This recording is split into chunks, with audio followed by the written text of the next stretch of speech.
12 ఏళ్ల తర్వాత జరుగుతున్న మహాకుంభమేళాకి అందుకు తగ్గట్లుగానే ఏర్పాట్లు సాగుతున్నాయి.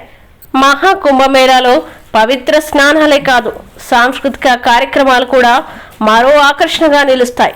కుంభమేళా సమయంలో నది ఒడ్డున భక్తులు వివిధ ప్రార్థనలు, ఆచారాలు, అగ్ని వేడుకలు నిర్వహిస్తారు. పవిత్ర నదుల్ని గౌరవించేందుకు సూర్యోదయం, సూర్యాస్తమ సమయాల్లో హారతి నిర్వహిస్తారు. భక్తి గీతాలు ఆలపిస్తారు. అంతేకాదు, మతపరమైన ఆచారాలతో పాటు సాంప్రదాయ నృత్యం, సంగీతం, నాటకాలు సహా సాంస్కృతిక ప్రదర్శనలు ఉంటాయి.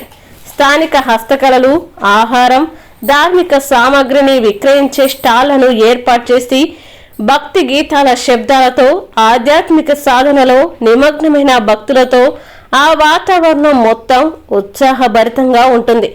మహాకుంభమేళా కేవలం ఓ ఆధ్యాత్మిక వేడుక మాత్రమే కాదు, కోట్లాది మంది భక్తుల మనోభావాలకి దిశానిర్దేశం చేసే ఆధ్యాత్మిక మార్గదర్శకంగానూ ఉంటుంది. అందుకే ప్రభుత్వాలు ఎంతో ప్రతిష్టాత్మకంగా తీసుకున్నాయి. ఉత్తరప్రదేశ్ ప్రభుత్వం, కేంద్ర ప్రభుత్వం కలిసి భారీ నిధుల్ని వెచ్చించి ఏర్పాట్లు చేశారు. గతంలో కంటే ఈసారి అద్భుతంగా మహాకుంభమేళాని నిర్వహించేందుకు అన్ని ఏర్పాట్లు చేస్తున్నారు. ఈసారి దాదాపుగా 45 కోట్ల మంది మహాకుంభమేళాలో పాల్గొంటారని అంచనా వేస్తున్నారు.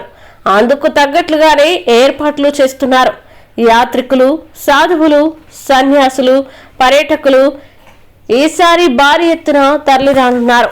ఈ మహాకుంభమేళాని స్వచ్ఛంగా, ఆరోగ్యంగా, సురక్షితంగా డిజిటల్ కార్యక్రమంగా మార్చేందుకు ఉత్తరప్రదేశ్ సర్కార్ ప్రణాళికలు సిద్ధం చేసింది. మహాకుంభమేళా నిర్వహణ కోసం కేంద్ర ప్రభుత్వం 2100 కోట్ల రూపాయలు స్పెషల్ గ్రాంట్ ని మంజూరు చేసింది.